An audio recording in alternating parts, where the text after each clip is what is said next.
He grimaces and snaps his half-inch beak at all the swooping interlopers. We, from 40 feet away, pause at the sound, startling in its incongruity. It works, though.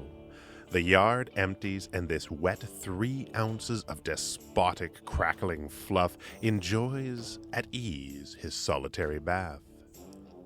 Thinking your God is sometimes threat enough.